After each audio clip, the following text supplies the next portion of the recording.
Habiter demain. Le podcast qui explore les tendances, les défis et les innovations qui dessinent le logement de demain. Pouvoir d'achat, santé, emploi, développement durable, le sujet du logement impacte directement les domaines clés de notre vie. Quelles sont les attentes des Français ?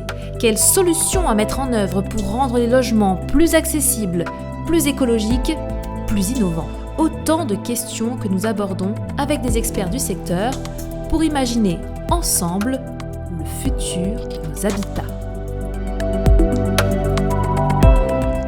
Bonjour à toutes et à tous, ravi de vous retrouver pour un nouveau podcast. Aujourd'hui, nous avons le plaisir d'accueillir François Rieu, président exécutif du groupe Habitants en Région, pour parler du logement et notamment du logement social. Le logement social occupé par plus de 10 millions de Français. Donc c'est un logement que les Français affectionnent particulièrement. On va savoir aussi pourquoi grâce à François. Bonjour. Bonjour Clémence, bonjour à tous. François, je le disais en introduction, vous êtes président exécutif du groupe Habitants en Région. Est-ce que vous pouvez présenter cette structure et expliquer le rôle que vous y tenez ? Oui, bien sûr Clémence. Le groupe Habitants en Région, en fait, c'est une holding qui porte toutes les participations des caisses d'épargne qui historiquement avaient beaucoup investi dans le monde du logement social.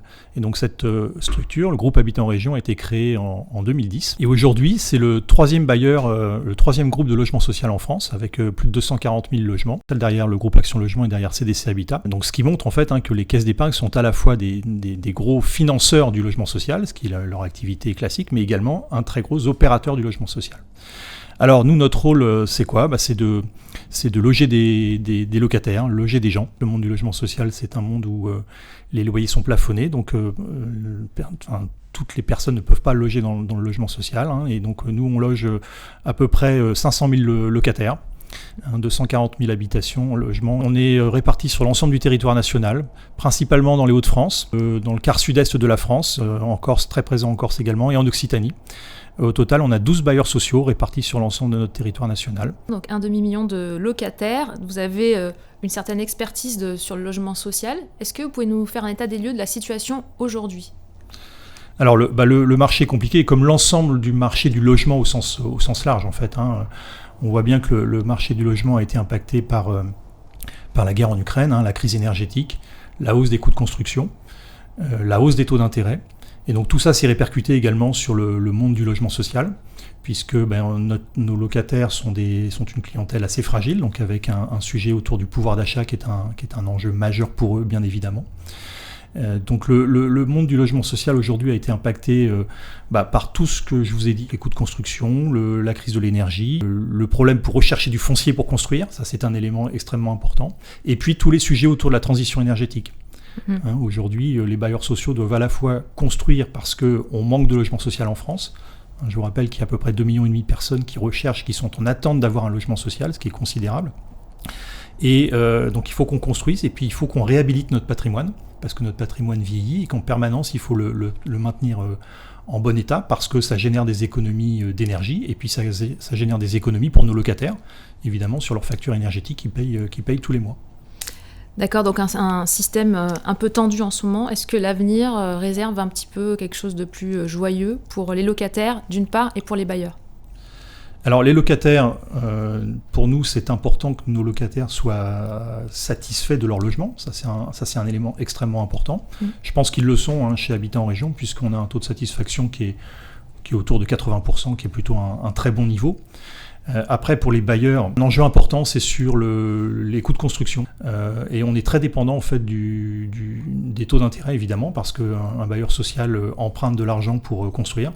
Donc plus les taux d'intérêt sont élevés, plus le coût de la construction est élevé. Et on a des enjeux majeurs en matière de réhabilitation, de décarbonation de notre patrimoine.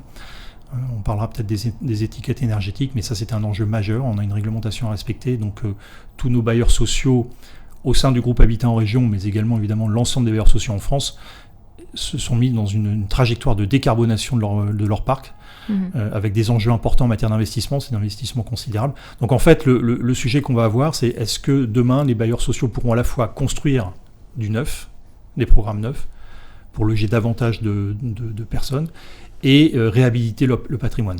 Et c'est vrai que la crise la crise en Ukraine a mis un peu à mal la santé financière des bailleurs sociaux, et donc pouvoir faire à la fois de la construction neuve et de la réhabilitation, ça peut être compliqué pour certains bailleurs. La réhabilitation des logements, c'est une bonne nouvelle pour les locataires, ça veut dire une facture énergétique moindre. Donc oui, absolument. Vous êtes dans un processus de réhabilitation, j'imagine quand même que les factures ont commencé à baisser pour vos locataires. Oui, on le constate significativement pour nos locataires et puis pour les bailleurs sociaux qui payent également une partie des factures, notamment sur toutes les parties communes, etc. Mais nous, on le voit, c'est un montant d'investissement. À l'échelle du groupe Habitat en Région, c'est plus de 360 millions d'euros qui ont été investis dans la réhabilitation du patrimoine. C'est 5000 logements en 2023 qui ont été réhabilités. Donc c'est considérable. À chaque fois, une réhabilitation, c'est au minimum entre 50 000 et 70 000 euros par logement. Pour certaines réhabilitations, on est pas loin de 100 000 euros mis en matière de réhabilitation. Donc c'est changer le vecteur énergétique, on passe du chauffage au gaz à chauffage électrique, on change la salle de bain, on change plein de choses, et tout ça mis bout à bout, ça fait des sommes importantes, mais qui au final génèrent des économies à la fois pour le locataire et pour le bailleur social, des économies en matière de consommation d'eau. On enlève les baignoires, on met des douches, et puis des consommations énergétiques quand on passe du chauffage au gaz au chauffage électrique, et puis quand on améliore l'isolation thermique des logements. Voilà, ce qui fait qu'au final, le patrimoine d'habitat en région est plutôt assez qualitatif, et c'est ce qui ressort de nos enquêtes de satisfaction auprès de nos locataires qui sont contents d'être dans des logements habitant en région. Comparé effectivement à l'image d'Épinal qu'on peut avoir du logement social insalubre, vous êtes plutôt donc en avance sur ces thèmes de transition énergétique comparé au privé.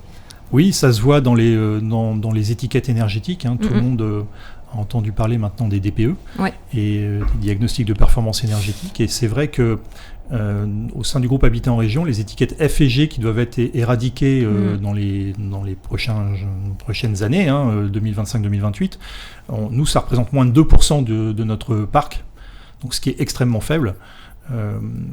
Et les étiquettes E qui sont la prochaine échéance qui sera en 2034, c'est 10-15%, donc c'est très très faible. Et à l'inverse, les étiquettes ABC qui sont les étiquettes les plus qualitatives représentent plus de 50% de notre parc. Donc on est vraiment plutôt très en avance par rapport au logement privé classique, on va dire. Et c'est vrai que l'image d'Épinal qui persiste et que tout le monde a en tête, c'est que le logement social, ce sont des logements pas très beaux. Des barres d'immeubles. Des barres d'immeubles. Alors certes, on en a, mais au fur et à mesure, on les déconstruit, on les réhabilite, et à côté de ça, on fait des résidences qui donnent envie à chacun de s'y installer et d'y vivre agréablement. Très bien, alors on a commencé à parler du DPE, ça fait partie des résultats de l'étude Caisse d'épargne Habiter Demain, ça faisait partie des résultats saillants sur le DPE, notamment que les Français avaient tendance à surestimer la lettre de leur diagnostic de performance énergétique. Est-ce que vous pouvez justement réagir à cette étude ? Je sais que vous en avez eu quelques grandes lignes, et nous faire peut-être un comparatif par rapport à l'enquête que vous avez menée de votre côté sur le logement social. Pour réaliser les DPE, ce sont des investissements importants, parce qu'un DPE, ça coûte une centaine d'euros, réaliser un diagnostic. Donc imaginez, avec nos 240 000 logements, imaginez la facture. Et donc si on fait le calcul pour l'ensemble des bailleurs sociaux en France, ce sont des montants considérables qui sont investis pour réaliser ces DPE, mais qui sont aujourd'hui indispensables, parce que ça donne un bon reflet, une bonne image de la qualité énergétique des bâtiments. Donc c'est vrai que quand on fait le constat aujourd'hui, globalement le parc de logement social est plus qualitatif que le parc de logement privé, ce qu'on disait tout à l'heure, parce qu'en fait les bailleurs sociaux sont des professionnels qui en permanence maintiennent en très bon état leur patrimoine. C'est important parce que moi je dirais c'est notre outil de travail en fait, et derrière on a des locataires et on veut qu'ils soient bien, qu'ils se sentent bien chez eux, parce que derrière, ce que je vous disais tout à l'heure, ce sont des locataires qui ont un pouvoir d'achat qui est plutôt limité. Et donc c'est important de pouvoir réaliser des économies d'énergie avec un patrimoine de très bonne qualité. On leur évite cette double peine justement de devoir payer plus cher leur facture énergétique, qui est souvent le cas des personnes fragilisées. Un autre point important de l'étude Caisse d'épargne, c'était l'idéal des Français, l'idéal de logement, ça serait encore la maison individuelle. Donc cette petite maison, on a encore une image d'Épinal là qui nous vient à l'esprit, une petite maison de banlieue avec un petit jardinet autour. spontanément, qu'est-ce que vous avez envie de dire par rapport à cette image ? Est-ce qu'il persiste ? Est-ce que vous pouvez nous donner votre avis d'expert ? Et aussi comparativement au logement social, on a encore donc cette image de barre d'immeuble dans la tête. Oui, effectivement, ça a toujours été le rêve de la famille française, effectivement, la petite maison avec le petit jardinet, on peut faire le barbecue le dimanche. Mais en fait, ça existe aussi dans le logement social. Nous, chez Habitat en région, c'est un quart de notre patrimoine est en logement individuel. Alors c'est lié à notre histoire, parce qu'on est très présent dans les Hauts-de-France, où vous avez les anciens corons qui sont des maisons, des petites maisons individuelles, mais également en Occitanie, on a beaucoup de maisons individuelles.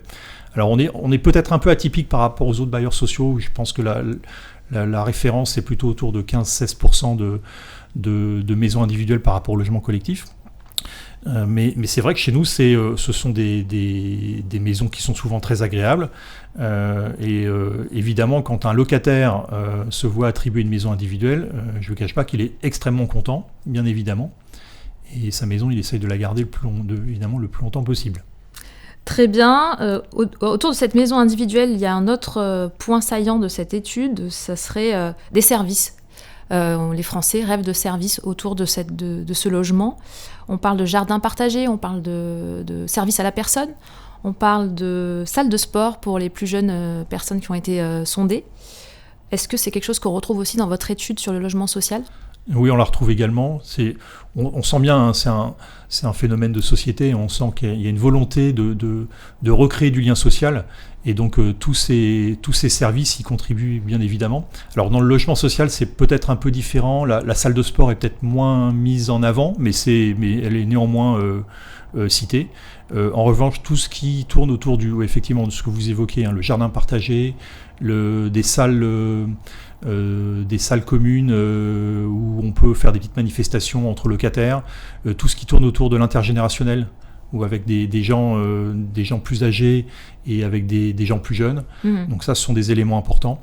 Le fait de prendre soin des seniors, et c'est vrai qu'on est dans un contexte démographique où la population vieillit. Donc ça, c'est important pour les bailleurs sociaux, avec des dispositifs d'aide à la personne, vous l'évoquez, la livraison de paniers repas. Nous, on a signé un partenariat avec un prestataire, justement, sur des paniers repas qui seront faits en circuit court, qui sont vendus à nos locataires à des prix coûtants. Donc ça c'est important. J'évoquais les seniors, c'est un sujet vraiment très important pour nous, pour l'ensemble des bailleurs sociaux, mais pour Habitat en région en particulier. Nous, ce qu'on a fait, c'est qu'on s'est engagé dans le cadre de notre plan stratégique utile, engagé et solidaire, de faire un diagnostic personnalisé pour l'ensemble de nos seniors de plus de 75 ans. C'est-à-dire qu'on va les voir et on veut savoir si leur appartement est toujours adapté à leurs besoins. Est-ce que la salle de bain n'a pas besoin d'être rénovée, transformée, d'enlever la baignoire ? On sait que c'est toujours un sujet pour les personnes âgées. Enfin voilà, on fait une enquête personnalisée et à l'issue de notre plan stratégique qui se termine en 2024, on aura vu l'ensemble de nos locataires seniors. Donc ça, c'est un élément très important. On forme aussi notre personnel de proximité. Donc tous nos personnels de proximité seront formés à l'issue de notre plan stratégique. Voilà, donc ça c'est important pour rendre des services de plus grande qualité et pour répondre aux aspirations de nos locataires. Et pour terminer, donc autre point important de cette étude, c'était le financement. Est-ce qu'on peut parler de financement, d'accession à la propriété quand on parle de logement social dans un premier temps ? En fait, à la base, le logement social, c'est un premier pas dans la vie en fait. On commence par un logement social où on est locataire et puis après on accède à la propriété. Et on a des locataires qui deviennent propriétaires. Nous régulièrement on met en vente des logements qui sont achetés par des locataires en place. Donc ça c'est vraiment le schéma on va dire idéal. C'est vrai qu'aujourd'hui on sent qu'il y a une moindre volonté de nos locataires. Alors c'est lié. On évoquait le pouvoir d'achat. Bien évidemment, la principale raison, c'est la faiblesse du pouvoir d'achat. Il manque d'apport et aujourd'hui, on sait que les banques demandent un apport de financement, bien évidemment. Donc ça, c'est un élément important. Et puis ensuite, moi, je pense que nos locataires se sentent bien chez eux. Et donc, ils n'ont pas forcément envie de bouger, en fait. Ils se sentent bien dans leur appartement, qui correspond à leurs besoins, à leurs attentes. Il est même parfois un peu surdimensionné par rapport à leurs besoins. On voit que depuis quelques années, la volonté de bouger a beaucoup baissé. Et nous, on le constate dans ce qu'on appelle le taux de mobilité, qui est inférieur de moitié dans le logement social à ce qu'il est dans le logement privé. Et donc ça pose un problème parce que derrière, on a 2,5 millions de personnes qui attendent un logement social.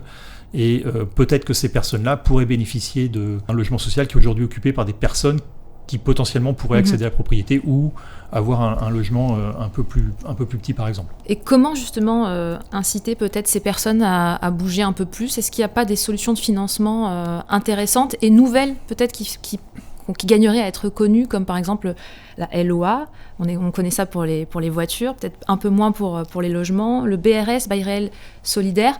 Est-ce que vous pouvez nous en parler un petit peu de tous ces modèles de financement qui sont mis en exergue dans notre étude, justement l'étude Caisse d'épargne ? Alors, c'est vrai, ce sont des nouvelles offres de financement qui se mettent en place. La LOA, oui, comme vous dites, c'est comme la voiture, c'est-à-dire qu'on a une option pour acheter son bien plus tard.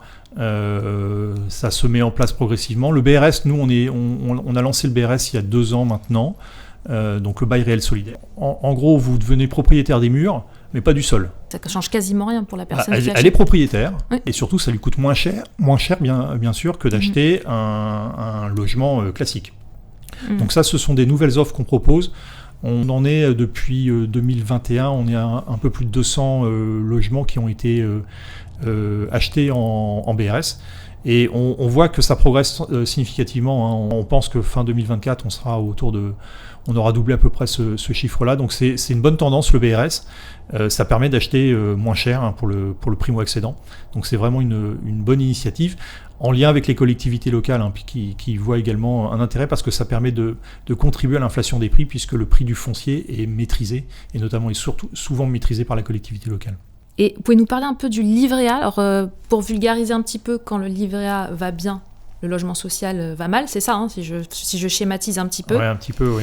On connaît le rôle historique du livret A, produit d'épargne préféré des Français. Il sert depuis plus de 100 ans à alimenter les prêts du secteur locatif social. Est-ce que vous pouvez nous expliquer un petit peu ce rôle complexe et ce lien complexe entre livret A et logement social ? Alors effectivement, c'est historique, le livret A sert à financer le logement social. En 18 mois, en fait, le livret A est passé d'un taux de 0,5% à 3%, et ça a fortement impacté les bailleurs sociaux qui, quand ils se financent dans 80% des cas sur le taux du livret A. Donc forcément, le coût de financement a beaucoup augmenté pour les bailleurs sociaux, qui a contribué à les fragiliser fortement. Alors c'est vrai que, comme vous le disiez, un taux à 3%, c'est un taux qui est très très attractif aujourd'hui pour l'épargnant. Maintenant, ce qu'il faut savoir, c'est que le livret A est un placement qui est plafonné, c'est-à-dire que le montant maximum placé par un particulier sur le livret A, c'est 22 000 €. Il n'y a pas que ça pour un épargnant, il y a d'autres produits de placement, bien évidemment, mais c'est vrai que le livret A est attractif pour les particuliers, il l'est moins pour les bailleurs sociaux, c'est clair, mais les bailleurs sociaux dépendent beaucoup du livret A. Donc si on veut contribuer à relancer le monde du logement social et la construction d'un logement social, il faudra bien évidemment faire en sorte que le livret A baisse. Ça, c'est important. Très bien, François. Avant de vous quitter, je vais vous poser une petite question bonus qui va faire un peu marcher votre imaginaire. Le logement du futur, comment vous l'imaginez ?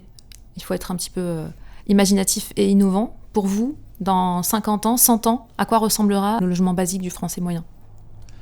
Alors, je pense que si on se projette un peu, et en lien avec tout ce qu'on entend sur la trajectoire de décarbonation, il faudra qu'on ait des villes plus verticales. Moi, j'en suis convaincu. Nos villes aujourd'hui en France, c'est assez flagrant, elles sont très très étalées, ce qui de facto entraîne des besoins routiers, des besoins en véhicules, etc. Donc qui contribuent bien évidemment au réchauffement climatique. Demain, je pense que nos villes seront plus verticales, plus connectées, plus de transport urbain. Mais il faut en parallèle qu'on trouve des moyens de répondre un peu aux attentes des Français, qui transparaissent dans l'enquête qui a été menée par la Fédération. Donc le souhait des gens d'avoir un petit jardin, etc. Il faut trouver la solution pour pouvoir y répondre. Alors, est-ce que les jardins partagés, est-ce que davantage de liens sociaux avec des jardins partagés, des zones où les gens pourraient se retrouver, davantage de collaboratifs y contribueront. Moi, j'en suis persuadé. Donc si on le dessine, ça serait un jardin, un appartement en hauteur avec des jardins suspendus ? Éventuellement, jardins suspendus, des jardins sur les toits, parce que ça contribue à ralentir l'augmentation de la température dans les bâtiments. Ce seront des bâtiments qui seront forcément, qui tiendront beaucoup plus du confort d'été. On parle beaucoup du confort d'hiver, mais il faut aujourd'hui évoquer beaucoup le confort d'été. Et nous, on connaît un peu le sujet parce qu'on est très implanté dans le sud-est et nos locataires en souffrent beaucoup. Donc, on réfléchit à des nouveaux modes de construction. On sait que la clim, c'est pas l'idéal. Donc, on réfléchit à d'autres modes de construction avec une aération plus naturelle. Je suis d'un naturel positif et optimiste. Donc, je pense que l'innovation technologique, qui a toujours été un point fort des bailleurs sociaux, contribuera à faire en sorte qu'on aille vers une ville du futur qui sera plaisante, où on aura plaisir à vivre. Merci beaucoup François Rieu d'avoir été avec nous pour parler logement et logement social. Vous êtes donc le président exécutif du groupe Habitat en Région. Merci. Merci beaucoup, merci Clémence. Habiter demain, la série de podcasts des caisses d'épargne à retrouver sur toutes les plateformes d'écoute.